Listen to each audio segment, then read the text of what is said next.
Hoje com o pastor Joseph Prince.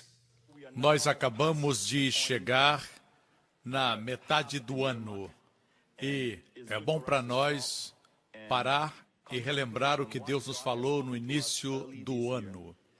Na primeira pregação, a primeira do ano, como é de costume, compartilhamos o tema do ano.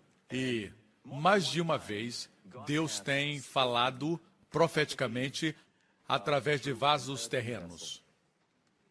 Um fato a respeito de nós é que somos vasos terrenos. E existem todos os tipos de vasos, de todas as cores, mas somos todos vasos. Não somos a glória, não somos o poder, mas Deus colocou sua glória dentro de vasos de barro. O problema é que nós queremos ser o poder, queremos ser o tesouro, mas Deus diz que Ele colocou o seu tesouro dentro de nós. Assim Deus diz que você é barro, você sempre vai ser barro. Amém? Até que Jesus retorne e recebamos um novo corpo. Mas por agora, quando você ora, muitas vezes percebe que o homem exterior tem dúvidas. Não levante a mão. E ainda assim você ora em fé, mesmo tendo dúvidas na sua mente. É o vaso de barro que tem dúvidas. Mesmo assim o poder flui e as pessoas são curadas. Alguns dizem, quando você orar pelos enfermos, por favor, esteja naquela atmosfera onde não existe medo nem dúvida, antes de impor as mãos. Mas a verdade é que você sempre será vaso de barro. E o poder sempre virá de Deus. Quando acontecer um milagre, sempre se lembre que você pode ser perseguido. O vaso de barro é que sofrerá a perseguição. Eu não gostei do que ele disse. Não foi justo. Você está sendo perseguido, talvez, de forma injusta, mas não está abandonado. Existe uma boia dentro. Você sabe aquela boia que existe no mar para advertir que existem rochas submersas? A boia sempre está flutuando, por mais que você tente afundá-la. Amém? Existe algo em você que quando o diabo e as circunstâncias vêm tentar afundar você, você sempre flutua no seu interior. Aí está o tesouro. Você tenta ser a pessoa mais miserável, tenta chorar o máximo para ficar deprimido, como você fazia antes de ser salvo, mas agora é diferente. Você tenta se deprimir, mas não consegue. Você tenta, mas não consegue. Você está triste, mas está alegre. Agora você está confuso. Você é derrubado, mas não é destruído. É uma tensão no nosso viver diário. Porque quando somos salvos, Deus coloca dentro de você o Espírito Santo, você tem a vida eterna de Deus.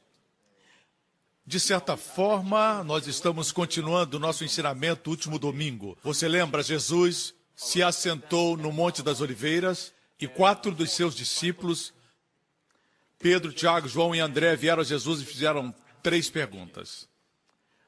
Porque mais cedo Jesus e os seus discípulos passaram pelo templo, o templo que Herodes construíra, e falavam sobre a beleza das pedras. Jesus disse, vejam essas pedras, não ficará nenhuma pedra sobre outra. E era o ano 30 depois de Cristo, e no ano 70, o general Tito do Império Romano veio e conquistou Jerusalém. Jesus profetizou que Jerusalém estaria debaixo dos pés dos gentios até que se cumprisse o tempo dos gentios. Assim, no ano 70, eles vieram e conquistaram Jerusalém, espalharam os judeus, os levaram cativos. Até aqui em Singapura nós temos judeus e por 2000 anos ficaram espalhados. E Jesus disse que Jerusalém estaria sob os pés de um povo não judeu, conquistadores não judeus, até que o tempo dos gentios se cumprisse. Na Guerra de 6 Dias, uma guerra que só pode ser comparada à história de Josué. No livro de Josué, Josué conquistou Jericó em 6 dias. No 7º já era deles. Foi uma guerra de 6 dias. E em 6 dias, Israel conquistou mais terra do que havia conquistado anteriormente. Quando o inimigo atacava, ele pressionava e tomava mais território. É claro que com os tratados essa terra foi devolvida, mas a verdade é que o mundo ignorava o fato que a história divina estava sendo estabelecida, as palavras de Jesus estavam sendo cumpridas. Ainda assim, não podemos dizer que é o tempo dos gentios, porque Jerusalém, o monte do templo, ainda está sob o controle dos gentios, fora do controle do judeu. Algo que Israel permitiu, apesar de terem conquistaram Jerusalém, mas a parte oriental nunca foi deles, e pela primeira vez em 2000 anos, os judeus estão caminhando nessa parte de Jerusalém que o rei Davi fez sua capital. Esse pedacinho de terra ocupa o lugar maior nas notícias. Jesus, o Filho de Deus, morreu do lado de fora de Jerusalém. Deus escolheu essa cidade. Jesus disse, quando a figueira, que é Israel, florescer e produzir folhas, essa geração que viu em 1948 Israel se tornar uma nação, que testemunhou a guerra dos 6 dias, não passará até que todas essas coisas se cumpram. E Jesus falava isso no Monte das Oliveiras. Imagine o Filho de Deus, o filho de um carpinteiro em forma humana, apresentando a história da Europa nos tempos do fim, chegando aos nossos dias. Ele falou dos sinais. Mas lembre-se que Mateus 24, Mateus 25, o discurso do Monte das Oliveiras, esse discurso não se refere à igreja. A igreja não vai estar lá. É sobre o povo judeu. Ele falava com os judeus. Amém? Com respeito a nós, está em João 14. Quando Jesus disse, não se perturbe o coração de vocês, creiam em Deus, creiam também em mim. E Jesus disse, eu voltarei e os levarei para mim mesmo. Essa foi uma conversa particular com seus discípulos, no cenáculo. A multidão não estava lá, era para a igreja. A igreja era um mistério. Para a igreja, Jesus disse, voltarei e os levarei para mim mesmo. Amém? Mas para a multidão, ele falou da abominação da desolação, que é o anticristo, que surgirá no templo reconstruído. Mas para nós, ele diz, eu voltarei e os levarei para mim. Não diz céu, diz para mim. O céu não é céu sem ele. Posso ter um amém? Agora, na primeira vinda, o povo de Israel estava dominado. No Antigo Testamento, o povo de Israel foi atacado inúmeras vezes porque o diabo não queria que o Salvador do mundo nascesse naquele lugar. Enquanto os judeus não estivessem no controle, as profecias do Antigo Testamento não podiam se cumprir. A primeira profecia que Deus proferiu ao homem, Adão e Eva, o primeiro casal, é que sua semente, Deus falou para a mulher, a sua semente, a mulher não tem semente. É o homem que tem semente. Deus já profetizava o nascimento virginal. A semente esmagaria a cabeça da serpente. E quando se tornasse um dragão, uma serpente gigante, o esmagaria. No Apocalipse já é um dragão, a serpente cresceu.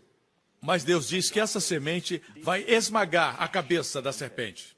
E a guerra começou, o diabo ouviu isso. Ele pensou que seriam os filhos de Adão e Eva, Caim e Abel. Quando ele percebeu que Deus favorecia Abel, ele fez Caim matar seu irmão. E assim por diante. Quando o diabo viu que o libertador viria libertar Israel da escravidão egípcia, ele não sabia quem seria. Ele não sabia que seu nome era Moisés. Amém? Assim, Faraó ordenou que todos os meninos hebraicos fossem mortos, por causa do medo. E chegamos até a história de Jesus. Quando Jesus veio, Herodes ordenou que todos os bebês fossem mortos. E Jesus era um bebê. Assim seria morto. Mas José, seu pai, teve um sonho e fugiu para o Egito. Eu creio que foi para Alexandria. Eu até compreendo o diabo atacando antes de Jesus. Mas depois de Jesus morrer por nossos pecados e ressuscitar para nossa justificação, sendo o nosso sumo sacerdote à destra de Deus o Pai, o desejado entre as nações, existe um homem amável no céu. Nós temos um dos nossos lá, nos representando. O sumo sacerdote não está lá para beneficiar a Deus, mas para nos beneficiar. Como um membro do parlamento, O parlamentar nos representa diante do parlamento. Ele não representa o país para nós. Amém? O profeta representa Deus para o povo. Ele traz a palavra de Deus, mas o sacerdote representa o povo diante de Deus. Deus diz, se o sacerdote é bom, eu aceito. Se é mau, eu rejeito. Jesus Cristo é o nosso sumo sacerdote. Para sempre. Como ele é, assim é você nesse mundo. Não é como você é como ele é, assim é você nesse mundo. Posso ter um amém? Não tem a ver com você, tem a ver com Jesus.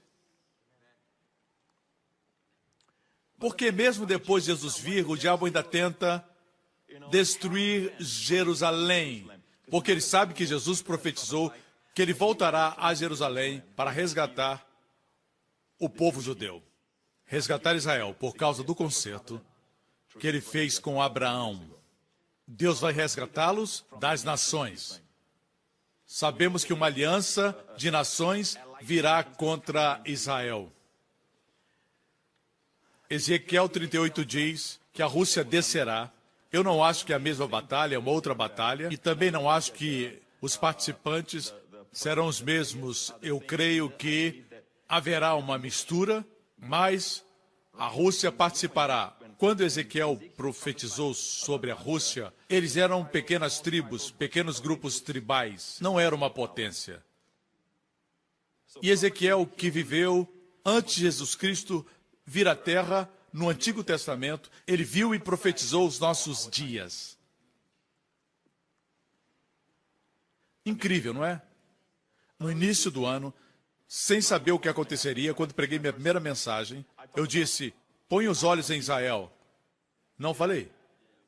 Veja, Israel sempre teve problemas, mas nunca teve problemas como nós vimos durante este ano. Nesse ano, eles tiveram muitos problemas e os foguetes que caíram em Israel não foram centenas, mas milhares. Temos um pequeno trecho da primeira mensagem. Este ano, olhem cuidadosamente para a nação de Israel. Veja o que acontecerá em Israel. Coisas grandes. Eu vejo que esse ano, eu não estou aqui tentando desencorajar você, mas quero dizer que vejo muito caos. Certo? Muitos problemas esse ano. Tudo isso eu falei no mês de janeiro. Se você recorda, o ano de janeiro foi pacífico. Não houve ataques a Israel, nenhum avião caiu. Assim Deus estava falando. Muitas vezes, quando você escuta o sermão profético, você não consegue provar esse sermão até se passar um tempo. Mas estou falando desse ano, ok? Como você pode dizer que uma profecia procede de Deus? Nós somos somente mensageiros. Você pode falar o que você quiser do meu ensinamento da graça, e muitos líderes, muitos pastores e outros ministérios que eu respeito se levantam contra a graça, mas confirmemos a autenticidade de um ministério quando fala antes de acontecer. Porque a Bíblia diz que o sinal de um profeta é que o que ele fala tem que acontecer. Agora, eu não me considero um profeta. Ok? Ok? Meu ministério não é um ministério profético. Ok? Assim, nós temos outro trecho para mostrar para vocês da mesma mensagem. E nesse trecho, eu falo do vírus que estaria vindo. Tudo isso foi debaixo de oração. Eu sempre oro antes de pregar. Eu não prego somente textualmente, mas proclamo os oráculos de Deus. É importante ser bíblico quando ensinamos, mas alguns são bíblicos, mas não ouvimos Deus falar. É importante sermos oráculos de Deus. E mesmo quando orava, eu estava profetizando. Veja aqui. Que o Senhor mantenha as enfermidades e doenças e pestilências longe de nós. Não importando o tipo de vírus, Senhor, que está vindo, seja qual for esse vírus este ano, que o Senhor mantenha o seu povo imune, que o Senhor guarde o seu povo, Senhor. Você viu um tipo de vírus que viria este ano? Já tínhamos visto o vírus da ebola? Não. Assim, enquanto eu orava, eu vi um tipo de vírus que estava vindo, que se espalharia a partir de um ponto, e eu me opus em oração. E é assim que você deve fazer. Quando você ora, você precisa sentir que Deus está conduzindo você para orar por coisas, mesmo dos detalhes, deixe Deus conduzir. Por exemplo, orando por sua filha, não ore sempre a mesma coisa. Deus, dê sabedoria à minha filha. Senhor, dê para ela sucesso. Eu oro para que o Senhor conceda a ela bons amigos. Isso é geral, mas quando orar, Deus pode dirigir você a orar assim. E ela pode estar passando por isso. Ore, Pai, em nome de Jesus eu oro para que o Senhor guarde as emoções dela, que estão desajustadas agora. Eu oro para que a paz e a tranquilidade do Espírito Santo invada seu coração e suas emoções. Dá sabedoria, Senhor. Eu oro para que ela saiba a diferença dentro do Espírito. Eu oro por revelação. Quando Deus guia você, você no seu coração diz amém. E quando você ora em um grupo, outros sentirão um amém de confirmação quando oram em espírito. Amém? Agora vamos entrar no terceiro ponto. Falei algo mais naquela mensagem que quero que você escute. Ok. Assim como os filhos de Isacar, devemos entender os tempos e as estações. O pior inimigo que você tem é o que você fez no ano passado, que deu certo. Ok? Não se conforme com o que deu certo, porque neste ano Deus vai trazer você para áreas que você ainda não está confortável. Quando digo não confortável, me refiro à sua carne.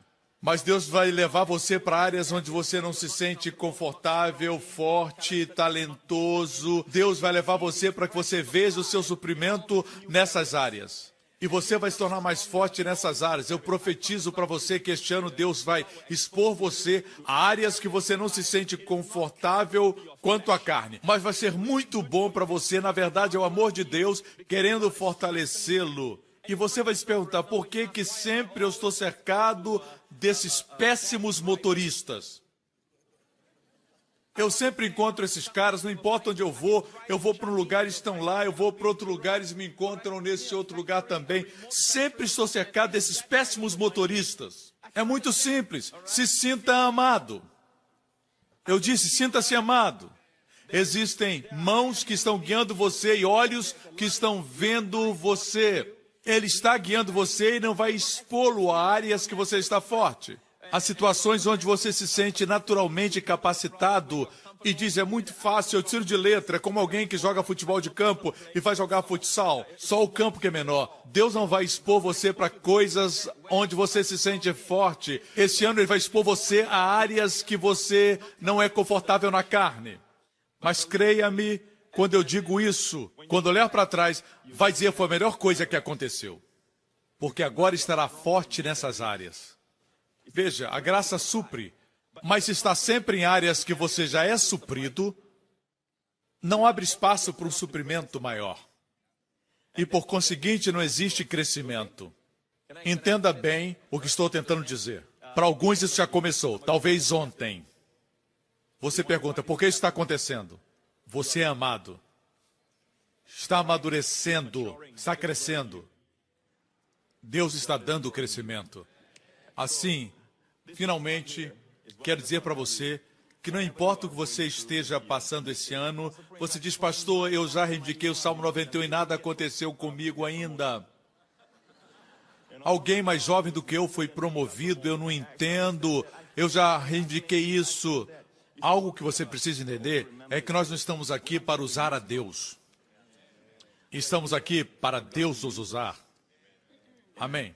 Alguém de conhecimento limitado não pode usar o onisciente.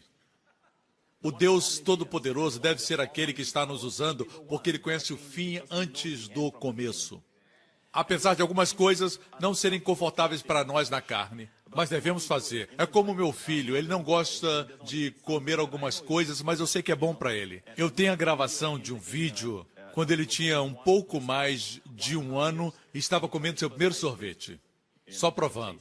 E ele fez uma cara, queria que você visse 10 anos depois, certo? Assim, A primeira vez que fomos expostos a coisas que agora nós gostamos, não gostávamos, não era confortável na carne. Os prisioneiros de guerra durante a Segunda Guerra Mundial, eu assisti documentários. Na ilha de Okinawa, eles se esconderam nas cavernas por muito tempo e escutaram relatórios ruins a respeito dos americanos. Escutaram que eles os matariam, mas os americanos chegaram com muita compaixão, com comida para eles, com água para que eles bebessem, mas tinham escutado mentiras.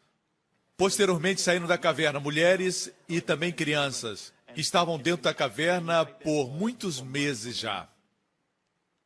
No momento que viram o sol, eles retornaram para a familiaridade da caverna.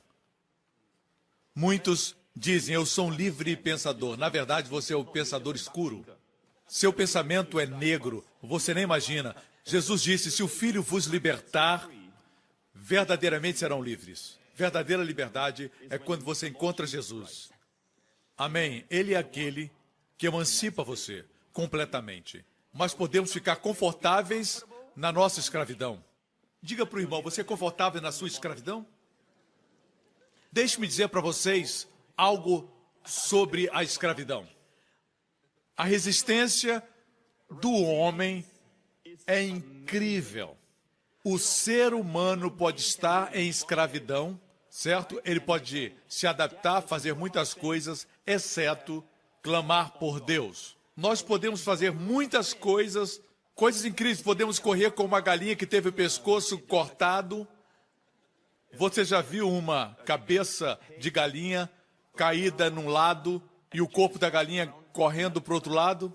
Eu vi quando era criança, quando crescia na Malásia. Eu nasci em Singapura, sou cidadão de Singapura. Mas graças a Deus pela Malásia, é o país da minha infância. E certa vez eu vi o meu vizinho degolar uma galinha. Eu fiquei fascinado.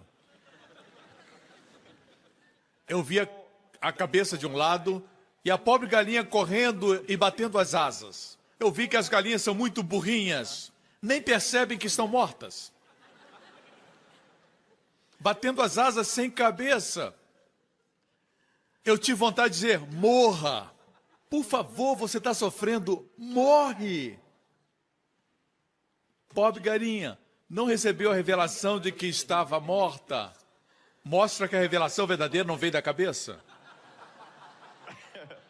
Depois de um tempo o coração disse, você morreu, e ela caiu, certo? Mas o inimigo quer que, uma vez estando em trevas, você se familiarize com as trevas, você goste de estar em trevas, ele quer que você encontre o caminho nas trevas e se adapte a trevas. Ele diz, seu mundo é enorme dentro da caverna, mas não é. A propósito, todo pecado, mesmo adultério, faz o seu mundo menor. Você tem que planejar antes de sair, tem que planejar para sair para a balada, tudo tem que ser bem planejado, seu mundo se torna pequeno.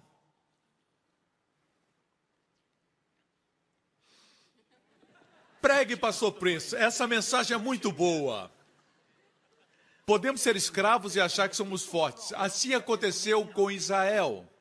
Eu calculei que por 135 anos, desde o ano em que José foi trazido para Faraó, José tinha favor com Faraó. O motivo por que a civilização egípcia foi bem sucedida é porque existia um rapaz judeu à mão direita de Faraó. Seu nome era José. E ele convidou sua família. E a Bíblia diz que naquela época eles eram 70 pessoas, mas cresceram, 12 patriarcas, 12 filhos, cresceram e se multiplicaram. A Bíblia diz que mais do que os egípcios. Foi o favor de Deus.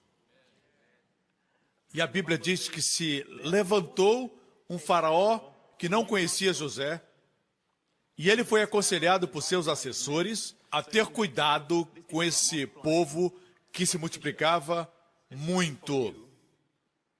Os judeus tinham uma forma de abençoar. Quando o velho avô Jacó abençoou seus netos Efraim e Manassés, ele cruzou seus braços, a mão direita deveria estar sobre o mais velho o primogênito, mas cruzou os braços e abençoou o mais novo.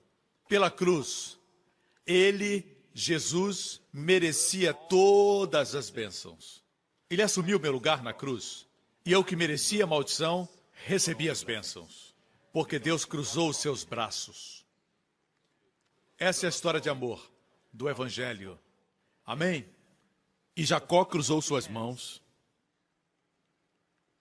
e abençoou Efraim e Manassés. E uma das bênçãos foi, na versão NVI diz, e cresçam muito na terra. Mas no hebraico diz que se multipliquem como peixes. Isso é ser fecundo. Isso é crescimento verdadeiro. Amém? Como os peixes. Que todos vocês estão prontos para a bênção? Vocês têm mais de 50, eu vou orar uma bênção por vocês. Não querem? Amém? Vamos lá, irmãos. Deus vai renovar a sua juventude. A Bíblia diz que a bênção para o povo de Deus, Salmo 103, que Deus encherá a sua boca de bens e a sua juventude será renovada como a das águias. Como as águias. Algumas águias passam por uma renovação, onde as penas são tiradas e elas esperam, aleluia. Elas esperam no Senhor, até que penas novas e brilhantes surgem. E elas voam para os trovões, para as tempestades, sem ter medo. E agora possui uma grande combinação. Novo corpo, mente antiga. Oh, isso é poderoso, é poderoso. Deus diz no Salmo 103 que vai renovar sua juventude, não como das baratas, mas como das águias. Você não está feliz, irmão? Diga para o seu irmão, isso está acontecendo comigo nesse momento mesmo. Ok? Assim eles se tornaram cativos, 135 anos em cativeiro. E surpreendente é que não existe nenhum registro deles reclamarem durante aquele tempo. Podemos nos acostumar ao cativeiro que paramos de reclamar. Mas algo aconteceu. Se você fizer a pergunta, esse não é o povo de Deus? Lembre-se, isso aconteceu depois de Abraão.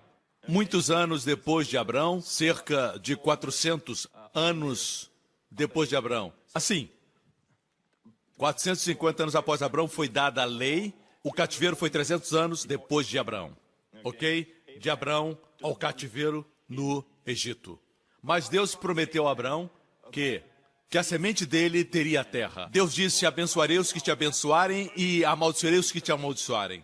Nação após nação conquistou o povo judeu e todas elas desapareceram. Eu não quero focalizar nisso agora, eu quero voltar para a história. Um faraó surgiu que não conhecia José.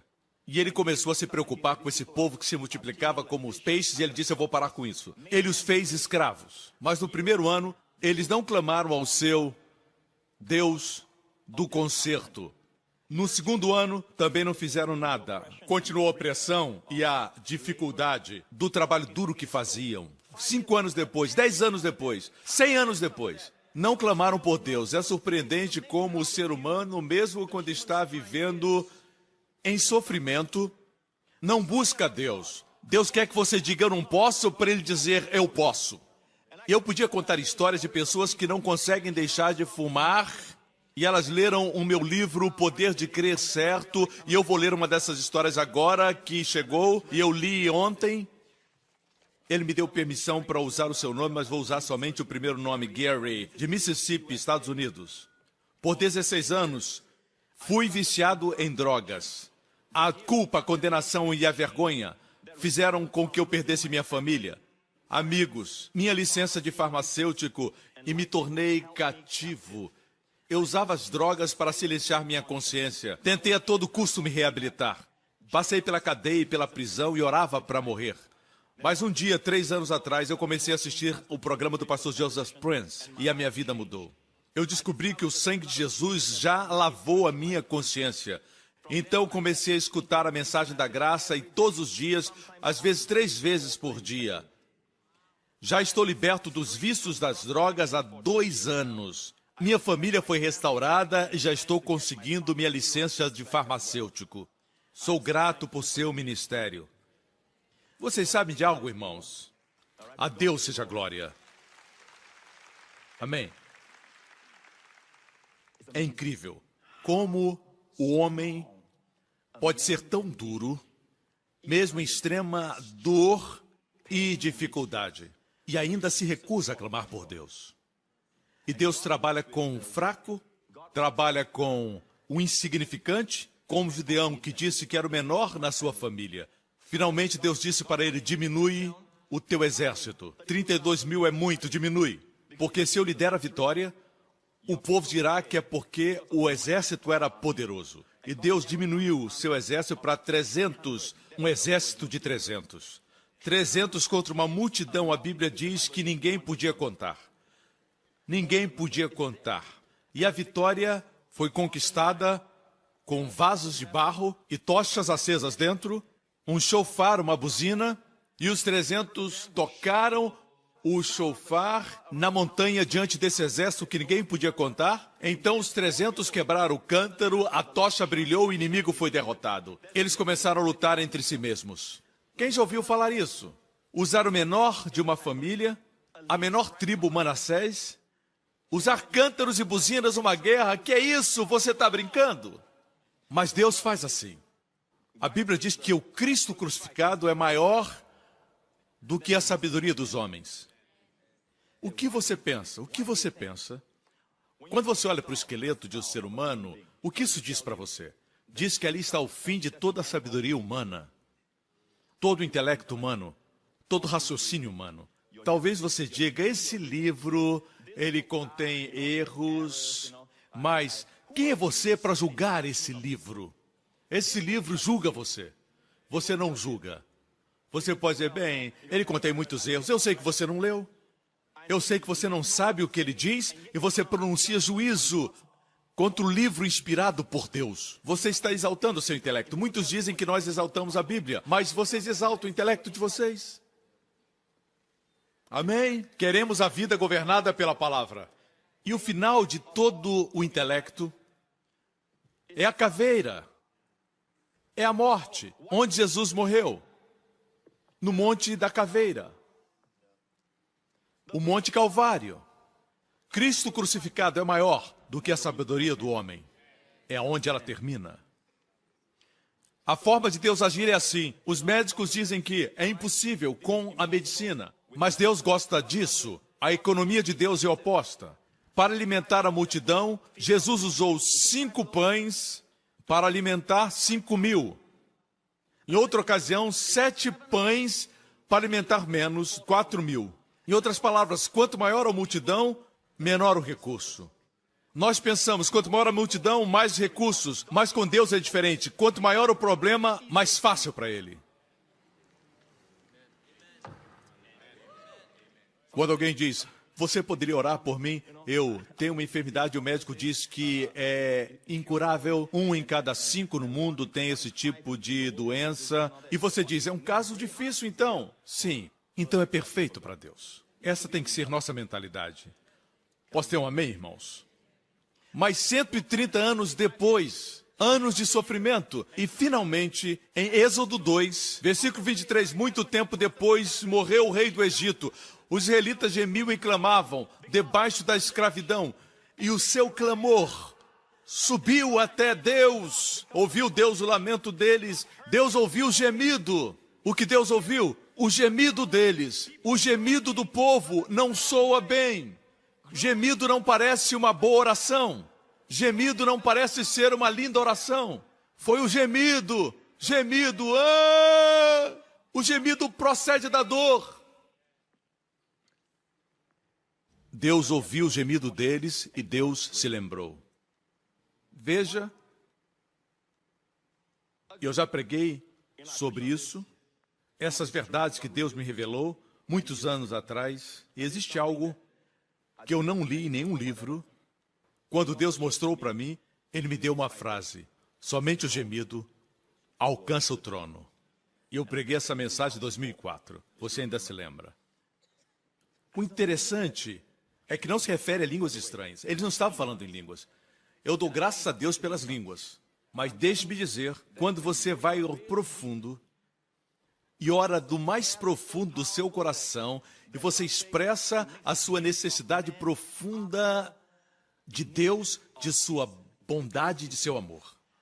E não tem nada a ver com a eloquência do homem e seu vocabulário bonito, certo? E o homem ora e demonstra sua reação instintiva à dor. Gemido pode ser esse... E Deus lembrou o concerto. Parece nos fazer ver que Deus tinha um concerto com eles, mas não estava ativado até que eles gemeram. Por favor, não coloque oração aí. Está bem claro que foi um gemido. Se oração fosse a coisa principal, a oração seria mencionada aqui. Mas fala de gemido, irmão. Às vezes você olha para o seu filho rebelde e você não sabe o que fazer. Você ora, e no fim você acaba fazendo assim. E você só consegue dizer, Senhor Jesus, esse gemido é mais poderoso do que suas orações bonitas. Deixe-me dizer, irmãos, existe algo aqui que estamos perdendo. Algo que não é ensinado. Por quê? Porque não entendemos a graça. As pessoas querem ser fortes. Deus quer que você seja fraco, para que a sua força flua através da sua fraqueza. O seu poder se aperfeiçoa na fraqueza. Nós sempre queremos ser o tesouro dentro do vaso. Nós não queremos ser o vaso. Mas Deus quer manter você como um vaso. Agora entenda, o tesouro está lá. Sim, você é a justiça de Deus em Cristo. E por favor, quando disser eu sou a justiça de Deus em Cristo, termine a frase. Não diga só sua justiça, diga eu sou a justiça de Deus em Cristo. Você não é nada sem Cristo. Lembre-se que a salvação é uma pessoa, amém? Não é algo que você consegue, Jesus fica à distância. Alguns pensam da salvação assim, eles pensam que a salvação é algo enviado por Jesus. É como se o seu amigo vivesse na América e ele envia uma encomenda, algo que você gosta. É algo caro e ele envia da América e quando recebe a encomenda você sorri. O nome do seu amigo está lá. O seu amigo não veio, o seu amigo enviou e você ficou feliz. Alguns pensam que é assim, Deus enviou a salvação dos céus, Jesus fez tudo, ele morreu, ele pagou com seu próprio sangue para o perdão dos seus pecados, para fazer você filho de Deus, fazê-lo justo, e ele enviou sua justiça com uma encomenda. Não, 1 milhão de vezes não, não foi assim. E o que então, pastor? Veja isso. Jesus caminhava em Jericó certa vez e existia um homem pequeno que era coletor de impostos, estava em cima daquela árvore e Jesus disse em Lucas 19:10, Zaqueu, desce depressa, porque hoje quero ficar em sua casa. Escândalo da graça. E o povo se queixou quando Zaqueu desceu. Jesus sabia o seu nome, ele tinha uma má fama naquele lugar. Jesus diz, Zaqueu, desce depressa, eu quero ficar na sua casa. A demonstração do amor e a salvação para Zaqueu. Jesus era sempre muito calmo, mas aí ele pediu que ele descesse com pressa para ser salvo, antes que a porta da arca se fechasse. Ontem, meu filho e eu estávamos brincando um pouco, e estava trovejando lá fora, e ele olhou e disse, é o dilúvio? Eu disse, sim, mas nós estamos... E ele disse, seguros na arca. Eu disse, Jesus e a arca. Filho, Jesus e a arca. Não importa o que acontece lá fora.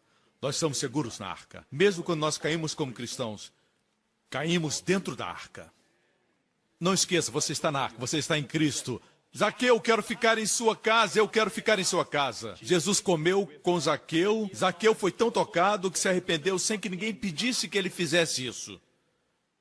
Porque a bondade de Deus nos leva ao arrependimento. No final da refeição, ele disse, a metade dos meus bens darei aos pobres e se porventura roubei de alguém, eu vou devolver 4 vezes mais.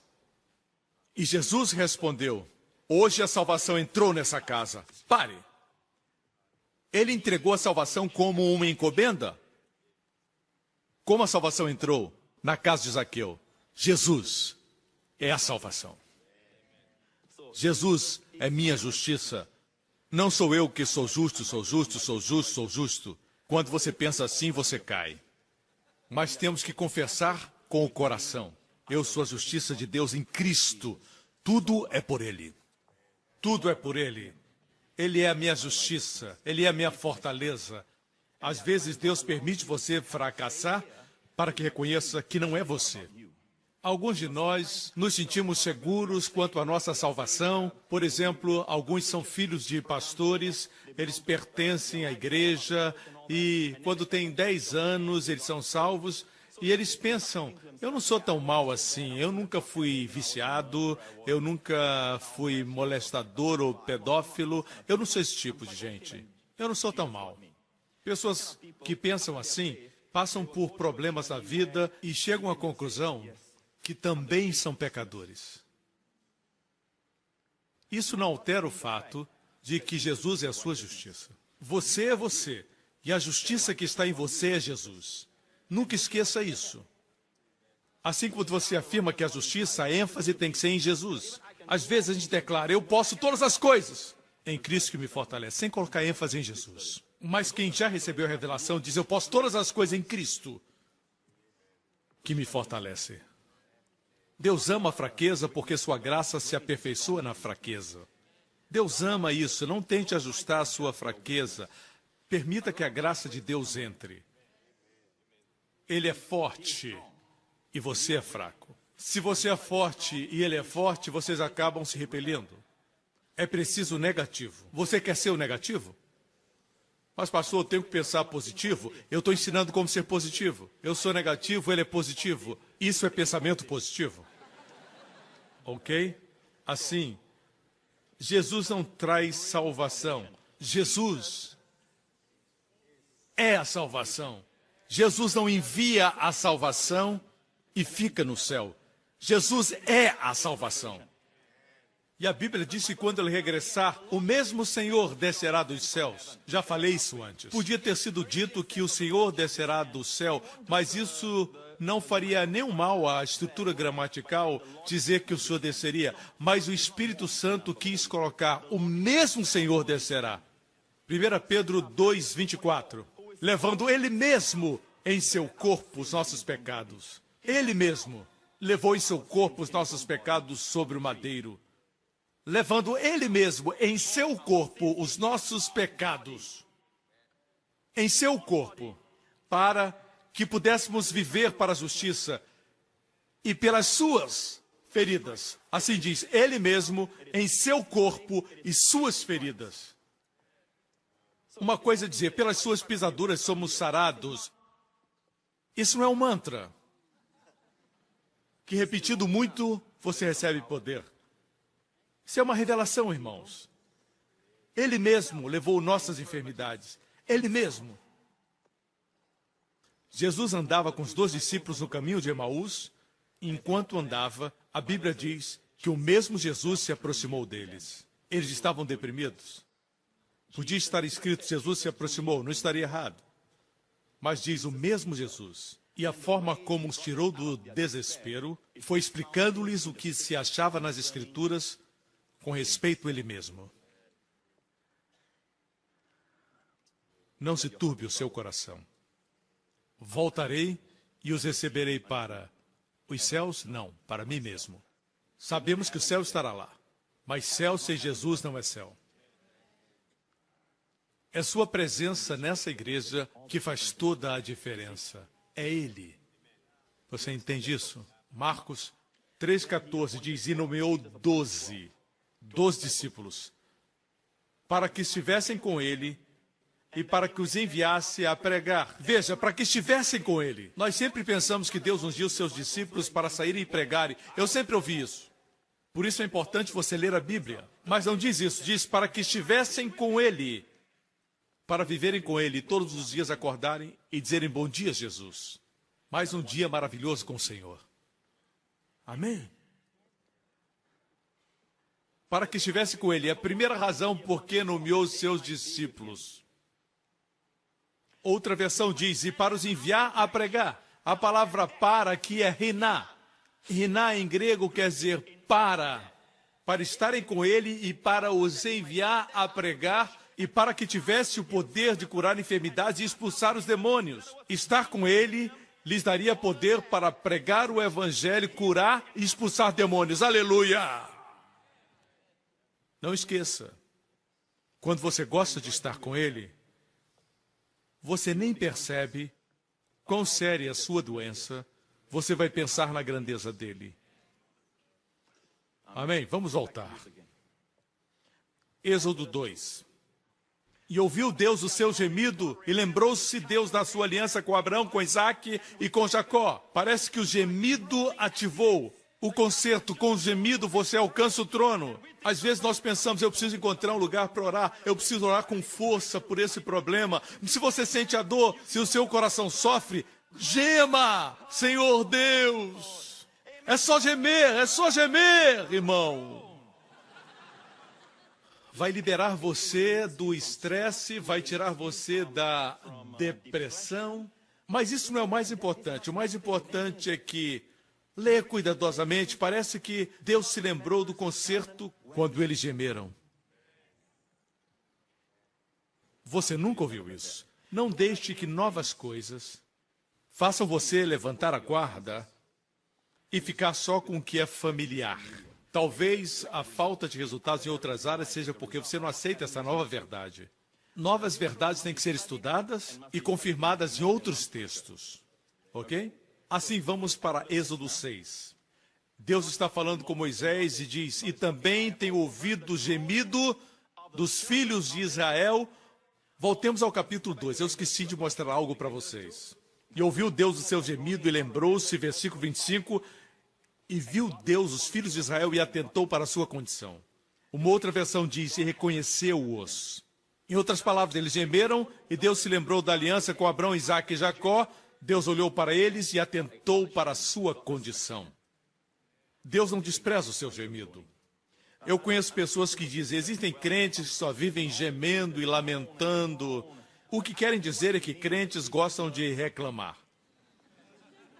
Mas não use o gemido para reclamar, porque é uma poderosa oração quando procede do seu coração. Reclamar e murmurar não ajudam você. Voltemos a Êxodo 6. Diz a Bíblia, também tenho ouvido o gemido dos filhos de Israel, os quais os egípcios fazem servir, e lembrei-me da minha aliança. Portanto, diz aos filhos de Israel, eu sou o Senhor. 7 coisas acontecerão, 7 promessas de Deus. A primeira, e vos tirarei das cargas dos egípcios, e vos livrarei da servidão, e vos resgatarei com braço estendido e com grandes juízos, e vos tomarei por meu povo, e serei vosso Deus, e sabereis que eu vos tiro de debaixo das cargas dos egípcios, e vos levarei à terra, acerca da qual levantei minha mão, jurando que daria a Abraão, Isaque e Jacó, e vos-la darei por herança. Essa foi a 7ª. Tudo por causa de um gemido. É poderoso, até um suspiro. Até um suspiro. Nós pensamos que temos que orar assim, ô calabarabará, ô carabalabará. Estamos usando o poder, mas é o seu poder. É o seu vaso terreno fazendo barulho. Tom, bom, bom, bom, bom, bom, bom. Tongale, tonga, tongale, tonga. Alguns se fazem de fortes, são tão fortes e silenciosos. Não gemem. Não importa a dor que estejam experimentando, eles não derramam uma lágrima. Deus não pode usar alguém assim, você sabe por quê? Porque você está fingindo ser um vaso de fortaleza. Quando você é um vaso de barro, você tem que chorar, você tem que gemer, você tem que lamentar. Deus não vai desonrar você, Ele ama isso. Quando você é você mesmo. Sempre reconheça que o poder se aperfeiçoa na fraqueza. Deus quer que você expresse seu coração. É por isso que as mulheres vivem mais do que os homens. Dizem as estatísticas. Qualquer coisa que sentem, elas falam. Os homens, quando sentem, eles... Alguns têm geme, nem fazem... Eles guardam tudo. Isso não é bom, irmãos. Podemos falar sobre as vantagens psicológicas? de liberar o estresse, aqui não está falando a respeito disso. Está falando a respeito de conexão com Deus. Você me escuta? Agora, veja Jesus. Ele viu um homem que era surdo. Tinha um problema na fala. Olhe para isso. Marcos 7, Jesus orou por ele. E levantando os olhos ao céu, suspirou. Você sabe como ele fez isso? Ele olhou para o céu.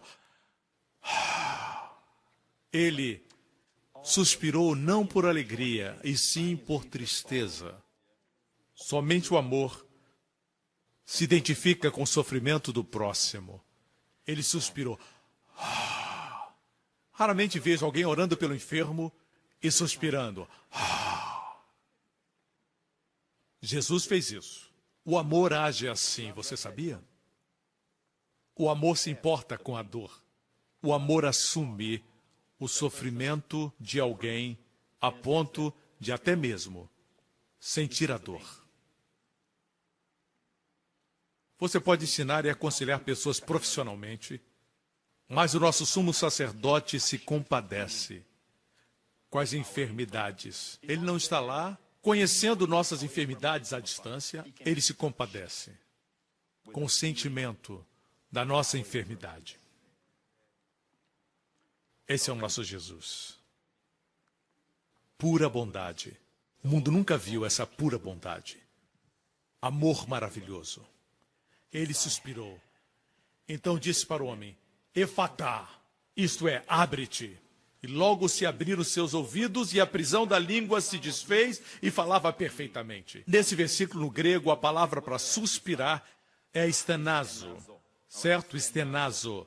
Veja aqui. Nós compartilhamos com você que os crentes não estão esperando pelo anticristo. Estamos esperando por Jesus. No arrebatamento. Ok? Ou no rapto. Harpazo. Mas a palavra arrebatamento não está na Bíblia, pastor. Nem está a palavra trindade. A verdade da trindade está presente. Do arrebatamento também. Na sua segunda vinda, seus pés tocarão o Monte das Oliveiras, e todo mundo verá, a Bíblia diz. Provavelmente pela televisão. Bem, mas no que se refere ao rapto, a Bíblia diz que acontecerá num segundo atômico. 1 Coríntios 15. Eis aqui vos digo um mistério. Na verdade, nem todos dormiremos, mas todos seremos transformados. Os vivos e os mortos serão transformados, todos os crentes. No momento, no abrir e fechar de olhos ante a última trombeta, porque a trombeta soará e os mortos ressuscitarão incorruptíveis e nós seremos transformados. Porque convém que isso que é corruptível se revista da incorruptibilidade, isso que é mortal se revista da imortalidade.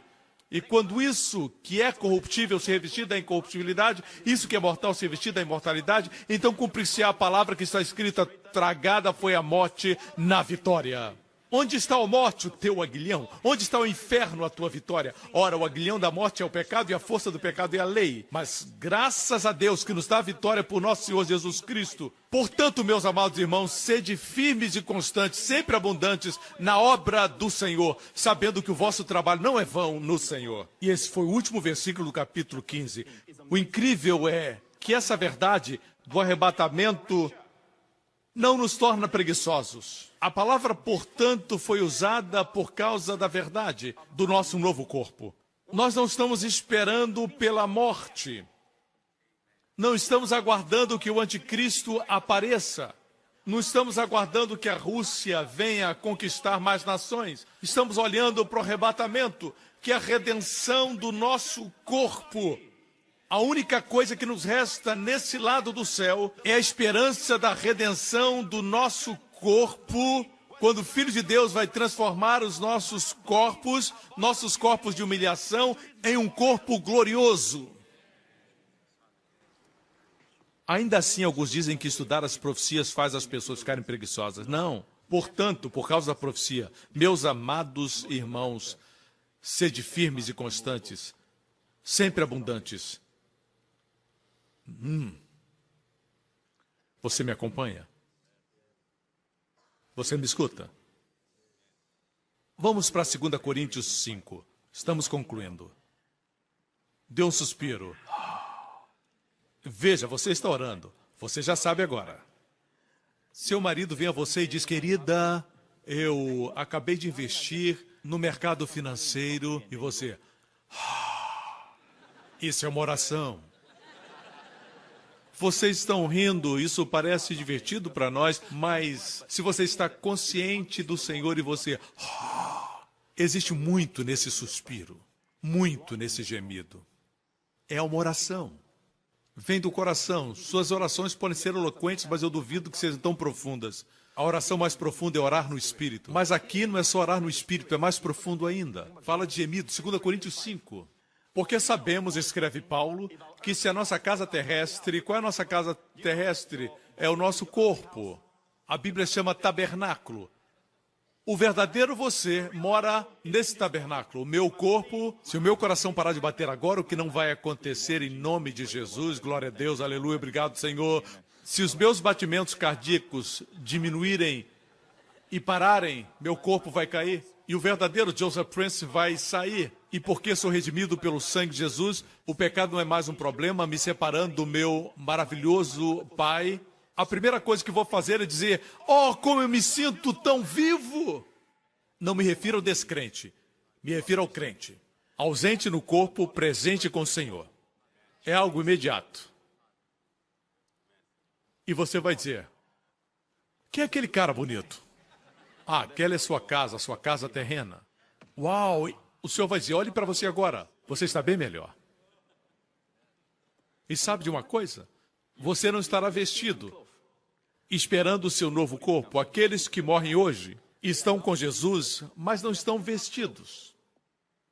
O plano perfeito de Deus é que, como Jesus, teremos um corpo real, mas Jesus, no seu corpo ressurreto, transcendia o tempo e o espaço. Ele apareceu num quarto fechado, diante dos seus discípulos. É por isso que o Senhor transformará o nosso corpo num segundo atômico, por isso no arrebatamento ninguém nos vai ver subir. Você poderá estar neste prédio, você não vai precisar dizer, ei Senhor, espera um pouquinho, eu vou pegar o elevador, espere por mim. Não, você não vai precisar disso, Ele vai transformar você num segundo. O seu corpo será físico, contudo glorioso, celestial e eterno, e transcenderá tudo terreno, transcenderá a matéria. Se o arrebatamento acontecer agora, e para o arrebatamento não resta nenhum sinal para se cumprir, ele é iminente. Pode acontecer a qualquer momento. Nós somos a geração que viu Israel voltar para sua terra em 1948. Jesus disse que essa geração não passará antes de Jesus voltar. Lembre-se que a segunda vinda não é o arrebatamento. Na segunda vinda, ele voltará para Israel e seus pés tocarão no Monte das Oliveiras. No arrebatamento, nos encontraremos nos ares. Seremos transformados, bang, vamos desaparecer. O diabo já preparou o mundo para esse desaparecimento. Vão dizer que foram os extraterrestres. Já tem até filmes retratando isso. Foram abduzidos. O diabo está preparando o mundo. E nós vivemos em um mundo que acredita em ETs. Cada vez mais. Porque sabemos que se a nossa casa terrestre desse tabernáculo se desfizer, se nosso corpo for destruído, ele fala do corpo como se não fosse ele, porque nós estamos no corpo. Temos de Deus um edifício, uma casa não feita por mãos, eterna nos céus. Aleluia! Nós temos uma casa, temos um corpo feito nos céus. E por isso também gememos, externazo. Gememos, externazo, desejando ser revestidos da nossa habitação, que é do céu. Também gememos, não somente isso, desejando ser revestidos. Porque não se prega sobre o arrebatamento, as pessoas não sabem a importância de desejar. Por isso o povo não deseja mais. Por quê? Deixe-me dizer algo. Uma das razões por que tem tanta doença na igreja é porque não se prega o arrebatamento. Quando você sabe que receberá um novo corpo, faz que esse nosso corpo se encha de vida. Eu queria ter mais tempo para falar sobre isso, mas eu tenho que mostrar esse outro versículo da Bíblia para abençoar você. Romanos 8, nós vamos voltar a esse texto. Romanos 8 fala de gemido. Deixe-me ler esse texto agora para você, porque a ardente expectação da criatura espera a manifestação dos filhos de Deus. as vacas mugem, os macacos se balançam, as baleias cantam. Esses diferentes ruídos de animais é o gemido deles. Eles gemem pela manifestação de todos nós. Manifestação quer dizer aquilo que era invisível se torna visível. O que está oculto vem à luz. Eles esperam por isso, porque a criação ficou sujeita à vaidade, não por sua vontade, mas por causa do que a sujeitou, na esperança de que também a mesma criatura será libertada da escravidão da corrupção. Por isso, todo mundo vegetal e todo mundo animal se encontra no estado caído. Por isso, ore antes de comer para receber a bênção de Deus. As pessoas dizem água é bom, pão é bom, e eles são bons. Mas a Bíblia diz que Deus abençoará o pão e a água, e tirará a enfermidade do meio de vós. Mas um dia a criação será libertada. O próximo versículo. Porque sabemos que toda a criação geme e está juntamente com dores de parto até agora. A terra geme, a terra está inclinada, um dia ela foi reta. Ela tinha uma só estação, porque ela estava reta. Mas essa mensagem é para outro dia. A terra está gemendo, por isso existem terremotos. Ela está gemendo. E está gemendo pela manifestação dos filhos de Deus. Parece que Deus sujeitou esta terra a nós. Amém? E não só ela, mas nós mesmos que temos as primícias do Espírito, também gememos em nós mesmos. Vemos aqui mais uma vez a palavra estenazo. Estenazo, estamos gemendo, suspiramos, gememos, esperando a adoção, a saber, a redenção do nosso corpo. Nós estamos gemendo pela redenção do nosso corpo. Deixe-me afirmar que você receberá o seu corpo naquele dia, quando encontrar Jesus face a face. Você receberá o seu corpo. Mas, se você sabe que vai receber um corpo, por que gemer e por que essa ardente expectação? Ardente expectativa pela redenção do nosso corpo, porque isso tem um efeito na sua saúde. Se pregarmos mais sobre isso, veremos o povo mais forte e energético, renovados em força. Nós não estamos aguardando, como os apóstolos estavam aguardando, a morte, eles aguardavam o arrebatamento. Paulo, na verdade, disse, eu queria estar ausente do corpo, presente com o Senhor, mas tenho que ficar na carne por causa de vocês. Essa é uma devoção diferente, mas a expectativa dos apóstolos era o retorno do Filho de Deus, a vinda de nosso Senhor Jesus Cristo. Você me acompanha? Veja isso. Esperamos pela redenção do nosso corpo. Um corpo que não envelhecerá, não terá mais enfermidade e doença, os médicos não falarão, o seu corpo está envelhecendo. Isso nunca mais vai acontecer. Seremos para sempre jovens. Por muito tempo. Amém? Não vamos mais envelhecer, não teremos doenças, nem enfermidades, nem mais tédio, não vamos mais dormir quando o pastor estiver pregando. Cheios de energia. Fortes, universo para explorar. Vamos para o próximo versículo. Eu vou mostrar um versículo que vai surpreender você. Muitos dos comentaristas, eles pulam esse versículo porque não conseguem explicar. Não entendem. Porque muitos não creem na cura. E eles pulam esse versículo. O versículo é este. Vejamos. Porque em esperança fomos salvos. Ora, a esperança que se vê não é esperança. Porque o que alguém vê, como esperará? Mas se esperamos o que não vemos, com paciência o esperamos. Não fomos salvos pela esperança. Fomos salvos pela fé, pela graça através da fé. Somos curados pela graça através da fé. Mas você sabia que a palavra salvação, a palavra salvos aqui é a palavra sozo?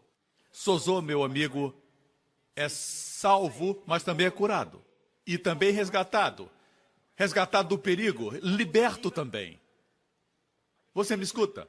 Muitos pensam que fomos salvos do inferno, mas salvação também é cura. Na verdade, a mulher que tinha o fluxo de sangue, Jesus disse para ela, sua fé lhe curou.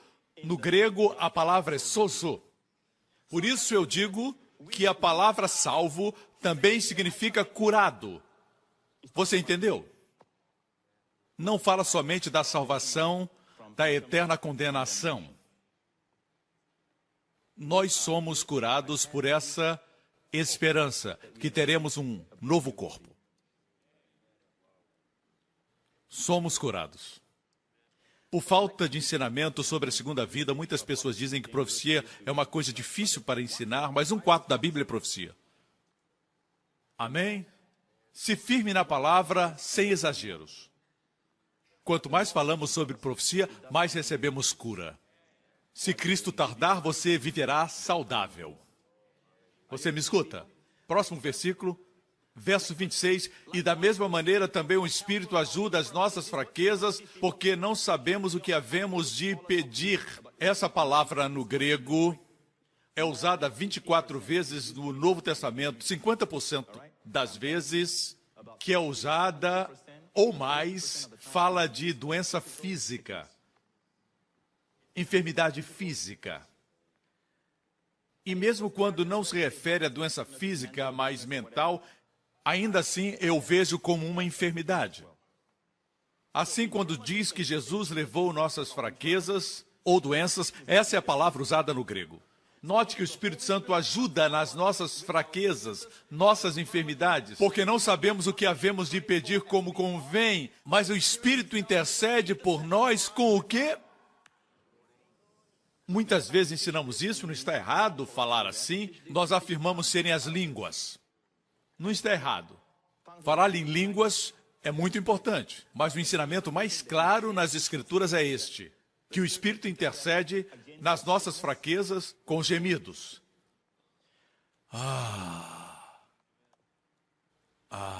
Quando se sente fraco, você diz, E a palavra gemido aqui é o substantivo do verbo stenazo, stegnamos. A ideia é gemido. Vem de stenazo. Temos que gemer. Vocês entendem, irmãos, o que eu quero dizer é que existe uma oração interior. Mas você prefere ir para a sua sala de oração e passar momentos especiais fazendo sua oração eloquente?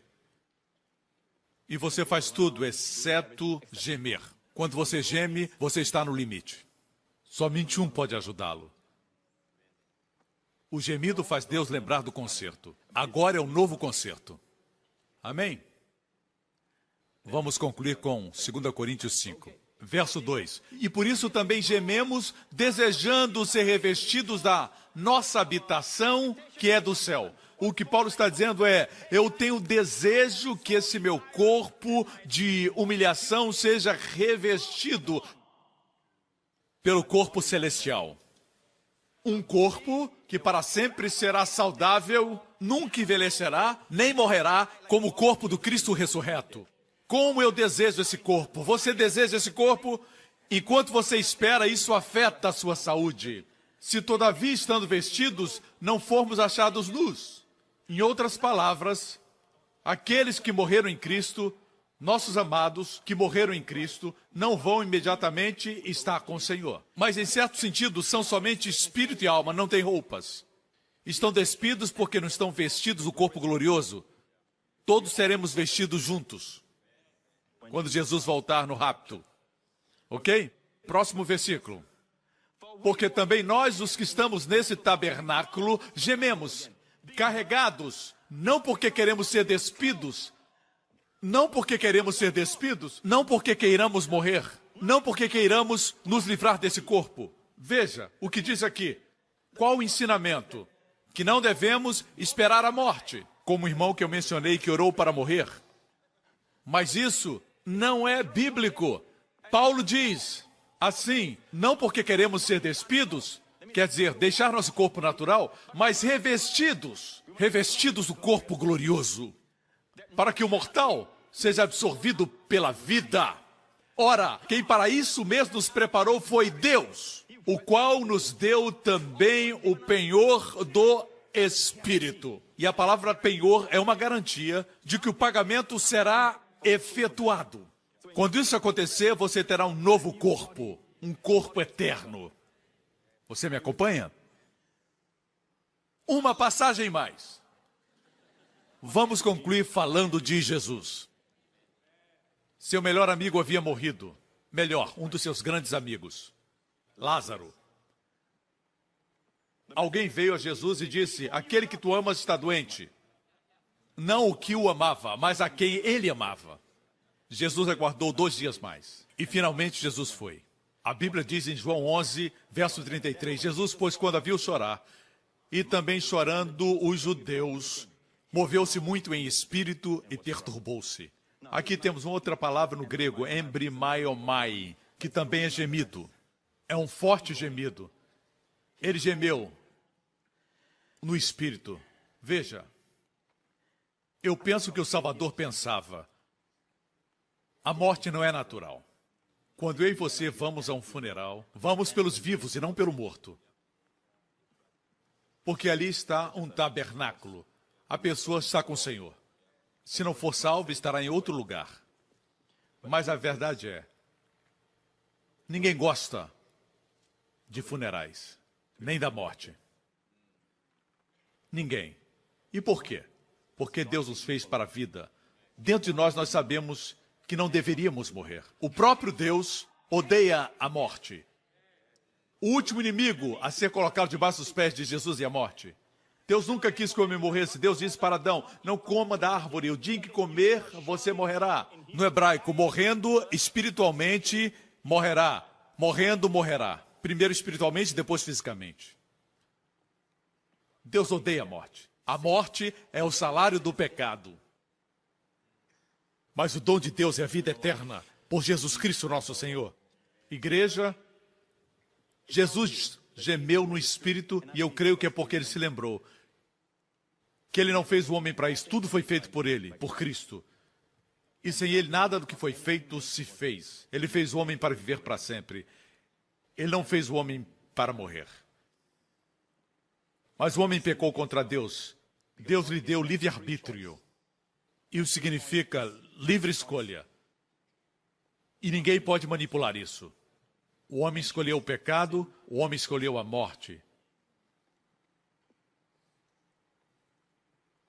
Ele se lembrou, e a Bíblia diz que ele moveu-se, perturbou-se. E disse: onde o puseste? Disseram-lhe: Senhor, vem e vê. Jesus chorou. Disseram os judeus: vede como o amava. E alguns deles disseram: não podia ele que abriu os olhos do cego fazer também com que esse não morresse? Jesus, pois, movendo-se outra vez muito em si mesmo, veio ao sepulcro. E era uma caverna e tinha uma pedra posta. Jesus disse: tirai a pedra. Marta, irmã do defunto, disse: Senhor, já cheira mal, porque é já de 4 dias. Jesus lhe disse: não te hei dito que se creres, verás a glória de Deus? Tiraram, pois, a pedra de onde o defunto jazia. E Jesus, levantando os olhos para cima, disse: Pai, graças te dou por me haveres ouvido. Alguns dizem que ele orou antes, mas eu afirmo a você. E devemos sempre analisar dentro do seu contexto, e vemos isso no mesmo capítulo. Então, o que ele orou? Voltemos ao texto. 33, moveu-se em espírito. 38, movendo-se outra vez. 2 registros de gemido. Essa foi sua oração.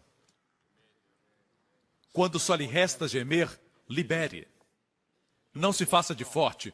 Eu consigo, eu aguento, eu posso. Chore se for preciso, gema se for preciso, suspire, libere. Porque Deus, nosso Pai, é cheio de compaixão, misericórdias, bondades. Às vezes queremos ser tão fortes em nós mesmos, quando de fato somos fracos. Irmãos, eu gostaria de ter mais tempo para compartilhar com você, mas quero lhes dizer que 90% da igreja não entende esse tipo de oração. Eles dizem: isso está na Bíblia, quando eles escutam isso, mas está claro no Novo Testamento. Podia mostrar outros textos, mas não há tempo. Assim, irmãos, lembrem-se, quando você não tem uma oração, quando tudo que lhe resta é um suspiro, libere. Diga: Jesus, Jesus. Você talvez já tenha escutado alguém dizer que as pessoas só lamentam e reclamam, esse é o problema delas. Eu creio que se refere a pessoas que vivem murmurando. Mas quando você geme, para com Deus. Uau! E você diz, Jesus, cheguei no meu limite, Senhor, não sei o que fazer. Oh, Jesus, Jesus. Todos os olhos fechados e cabeças baixas. Certa vez, quando minha filha estava doente, Jéssica tinha cerca de 3 ou 4 anos de idade. Eu orei, repreendi, reivindiquei, Marcos 11, 24. Nada acontecia. Me aproximei dela, ela estava febril, deitada na sua cama. E eu só fiz chorar. E do profundo do meu ser, eu gemi. Eu suspirei. E eu falei, Jesus, Jesus, Jesus. O suspiro não é algo agradável de se ver. Quando alguém geme, não é agradável para outros verem. É algo pessoal. E eu derramei meu coração. E o que aconteceu foi que naquela noite, tudo mudou. Isso aconteceu anos atrás, quando Deus estava me ensinando que quando o homem chega no seu final, Deus está no seu início. E se você que está aqui não está seguro de que quando Jesus voltar e todos os sinais já se cumpriram, as notícias apontam isso, os olhos do mundo estão na Europa, Jesus falou sobre isso e sobre Israel. Nós estamos vendo isso. Amigo, antes que tudo isso aconteça, Deus nos tirará. Antes do pior acontecer na terra. A Bíblia chama isso de arrebatamento da igreja. Se você não está preparado, foi por isso que Deus trouxe você aqui hoje. Diga, pastor, eu quero que Jesus Cristo, que morreu na cruz por meus pecados, seja meu salvador pessoal. Se esse é você, onde estiver, faça essa oração comigo agora. Está pronto? Diga, Pai Celestial, eu creio que Jesus Cristo é o Filho de Deus. Eu creio que o Senhor me ama e enviou Jesus, seu Filho, para morrer no meu lugar como meu substituto. O Cordeiro de Deus, que tira todo o meu pecado. E agora que o meu pecado foi removido, todos os meus pecados foram perdoados, passado, presente e futuro, pelo sangue de Jesus Cristo. Não existe mais barreiras entre mim e o Senhor. Eu sou grandemente abençoado. Obrigado, Pai, por ressuscitar Jesus dentre os mortos, com um corpo glorificado. E num desses dias, Pai, Ele estará retornando para mim. E eu terei um novo corpo. Só o Senhor sabe a hora do seu retorno. Eu oro, Pai, que o Senhor nos dê um ardente desejo pela redenção do nosso corpo. E, acima de tudo, de vê-lo face a face. Em nome de Jesus, e todo o povo diga, amém. Amigo, se você fez essa oração, você é filho de Deus. Quando Jesus voltar, você vai subir. Eu disse, você vai subir. O pecado não é mais um problema. O pecado foi removido, você vai subir. O novo corpo é seu. Amém. Glória a Deus. Fique de pé agora, igreja. Nesse momento eu vou gemer sobre vocês. Gemido é algo pessoal. Quando você ora em público, você ora com entendimento, para que haja confirmação. Levante as suas mãos nesse lugar. Nessa próxima semana, o Senhor abençoe você com as bênçãos do pai Abraão, as bênçãos de Deuteronômio 28. Que tudo que você tocar prospere. Que os inimigos que vierem por um caminho contra você fujam por 7. Que o Senhor abençoe o fruto do seu corpo. Seus filhos sejam abençoados. Que estresse, depressão estejam distantes da sua casa. Preocupações e pesos longe da sua casa. Que a paz de Deus guarde o seu coração e proteja você e a sua casa.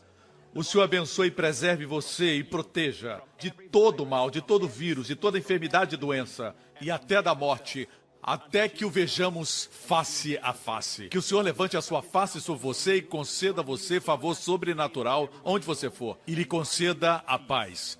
Em nome de Jesus.